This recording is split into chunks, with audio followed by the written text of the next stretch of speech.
The North Atlantic Organization was one of the most important pillars of the military defenses of the West after the end of World War II. In the year 1945, with a Europe torn and divided, the United States not only helped its European partners economically to rebuild the continent, but to arm them to avoid a Soviet aggression in Western Europe.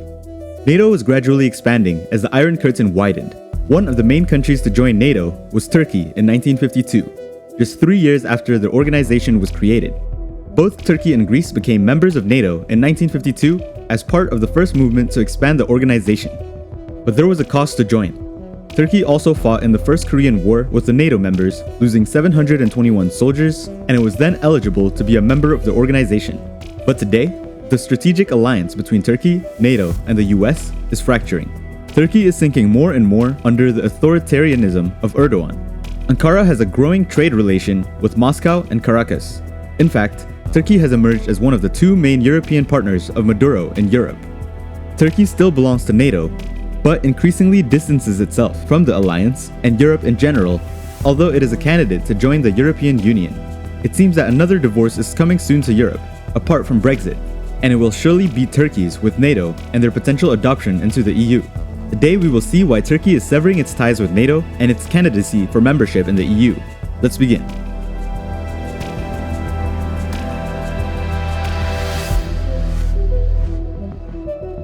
NATO currently has 29 members and is designed to be a collective defense organization. Their goal is to defend the indivisible security, freedom, and common values of its members. Turkey considered its membership in this organization as something that could be a positive contribution to the economic, military, and political development of the country. And in reality, that's the way it was. Turkey joined NATO with the hope that being a part of the military association would develop their inclusion within European affairs. Turkey is a strategic alliance for NATO and the US, as it was an Asian and European country at the same time. Turkey provides strategic resources and trade routes for Europe during a time when the West was facing the Soviet Union. The country is a key military power in NATO since it has the second largest army within the organization, just after the US. It is one of the NATO nations that has participated the most in Afghanistan and acts as the leading country in the Kabul region. As part of its duties as a NATO member country in Kabul, Turkey also protects the Hamid Karzai airport in Afghanistan. Turkey is also the sixth state that spends the most in defense in NATO, with $12 billion. It places right above Spain and just below Italy.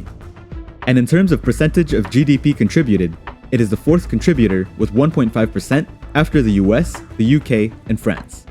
As one of the major contributors to the organization, the relations between Ankara and NATO began to degrade over the years in view of recent events and incidents. Turkey generally expects NATO support in all aspects and is willing to do the same in return. However, although NATO's trips to the country is full of joint missions, several disputes have also challenged its membership. Since Greece became independent of the Ottoman Empire, Greece and Turkey have constantly been in wars and conflicts.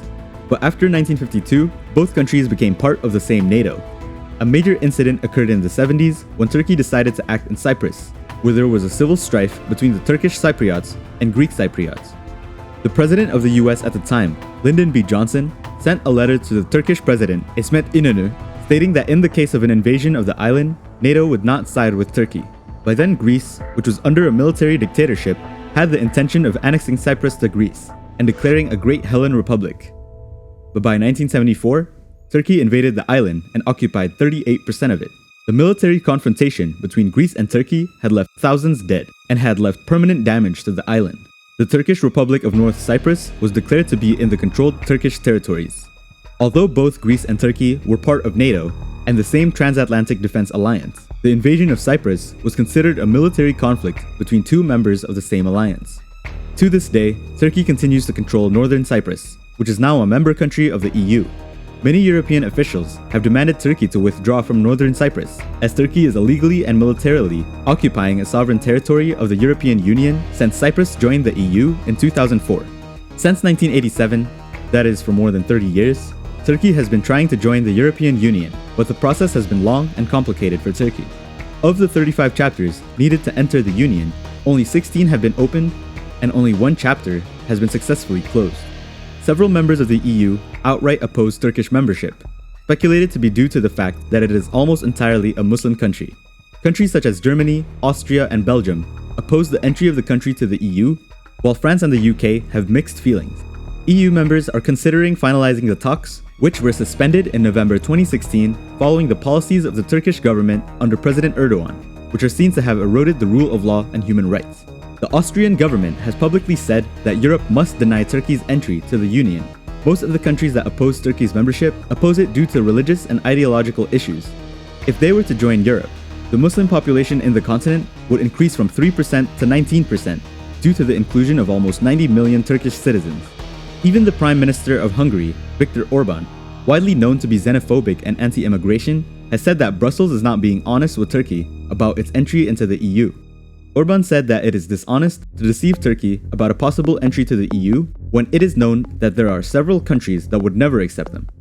Although it may seem illogical, certain authoritarian European leaders have reached an understanding with Turkey for having closed the doors for migrants to enter Europe when the Syrian crisis occurred. In exchange, the deal would have let Turkish citizens go to Europe without a visa. There is also no denying the certain admiration of the governments of Hungary and Poland for Turkey, a government that is getting closer and closer to a dictatorship. Only Germany, France, and the UK have denounced Turkey for the purge of thousands of journalists, political prisoners, and the constant bombardment towards the Kurds. The Kurds were crucial to bring the Syrian civil war to near an end, and they currently control a good portion of Syria. The Kurds, who have been politically and militarily supported by the US and the EU, have been attacked and executed under orders from Ankara, which considers them to be a terrorist group. Turkey's involvement was essential during the Syrian civil war, and the Turkish government was against the dictator Bashar al-Assad and intervened militarily on several occasions within Syrian territory. Until today, Turkey controls between 8 and 12% of the Syrian territory, especially in the northern strip, along with rebels opposed to the Syrian regime. Turkey was essential in the war against Bashar al-Assad since it was a key transit country for the American, British, and French troops that were present on Syrian soil. Tensions then escalated to its peak in November 2015 when Turkey shot down a Russian jet flying near the Turkish air border, killing its pilot. It was the second time that a NATO member country attacked Russia directly, despite the fact that Turkey said it did not know the origin of the fighter jet in question. Most European countries expressed their support for Turkey in tearing down the jet. This evidently triggered rumors of a response from Moscow and the start of a war. But Putin responded calmly and only announced that relations would degrade. Russia imposed economic sanctions and limited Turkish investment in Russia. This was the case for a while as the two countries tried to normalize commercial and diplomatic relations. Despite the incident, Russia and Turkey have strong trade relations. Russia is the main supplier of energy in Turkey, and Russians are still the #1 source of tourism for Turkey, giving the country billions of dollars every single year. Just 1 year later, in the context of the Syrian civil war, the Russian ambassador was assassinated on live television during a conference in Ankara. The assassin was a Turkish rebel not associated with the government. This instantly triggered flashbacks to the start of World War I, when a Serbian nationalist assassinated the Archduke of Austria. But Moscow stated that the Turkish rebel who assassinated the ambassador was just an attempt to destroy relations between the two countries. The incident was considered as a terrorist act by the Turkish and Russian government. When the coup attempt occurred in the summer of 2016, when the military tried to seize power, millions of Turkish people went out to challenge the army and other millions to support the coup. Turkey had accused Arab Gulf states such as Saudi Arabia and the UAE of being behind the coup, and perhaps even the US. Erdogan accused Germany and the US of harboring the Gülen movement, a movement of democratic Islamism which is considered a terrorist organization by Turkey and whose leader resides in the US, which had his extradition to Turkish territory rejected. When President Trump took office in January 2017, relations between Erdogan and Trump were pretty volatile. At the start, Trump began kindly congratulating Erdogan for winning the 2017 referendum, a win that granted even greater powers to the president. The problems began when Trump started to arm the Kurdish militias in Syria to fight against the Islamic State and the Syrian regime, ignoring the fact that Turkey considers the Kurds as terrorists. Before Europe and the US, the Turkish have been a key group for the fight against the radical Islamists and Bashar al-Assad. If it had not been for the Kurds, it would have been possible that the Islamic State would never have been defeated.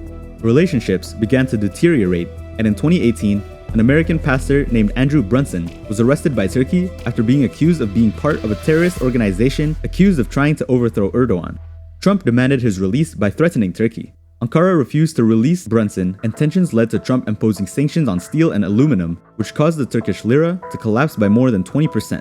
Seeing this collapse, Ankara released the pastor, but this did not do much to appease DC. Erdogan has criticized the US of being the cause for Turkey's economic decline. In fact, the country had been growing at rates of between 5 and 6% per year, but due to the sanctions, the lira had devaluated. In conjunction with other conflicts with the West, the Turkish economy is expected to contract by more than 6% this year. Erdogan's re-election, his increasingly tyrannical tinge, coupled with another referendum, has aggravated relations between Turkey and Europe and has been increasingly affected Turkey's involvement in NATO. Turkey doesn't reach the 2% of GDP in military spending that Trump had demanded for NATO, despite being the second largest army in the alliance. The increasingly close relationship between Moscow and Ankara has already been bothering DC, and in recent months, Turkey has been in negotiations to buy an anti-missile system to Russia, something that NATO and the US use with suspicion. This would be an opportunity for Russia to infiltrate the NATO defense network. So much so that Vice President Mike Pence has already announced an ultimatum for Turkey. Either they stay in NATO or continue to buy Russian systems. As such, the US and Europe cannot take Turkey out of NATO, but many analysts believe that it is time for the country to separate from the organization. As far as the induction of the country into the EU, it might as well be fantasy. The harsh truth is that a large part of Europe doesn't want Turkey within the Union since they don't believe it to be European. Therefore, Erdogan's patience has apparently reached its limit. Economic and political cooperation between DC, Brussels, and Ankara will surely continue, but perhaps it is time for Turkey to withdraw from NATO and its candidacy to enter the European Union. While Turkey is sinking more and more into an authoritarian system, Europe and the US have reason to believe that Turkey should be closer to Moscow than to Brussels. The EU will never accept Turkey as long as there is a threat of a dictatorship within the country. So what do you think? Do you believe that it's unfair that Turkey has not been accepted into the EU? Do you think they should withdraw from NATO and their candidacy to be part of the EU? Leave your thoughts in the comments below, and I hope you like this video, and don't forget to like and subscribe for more content every single week. See you next time.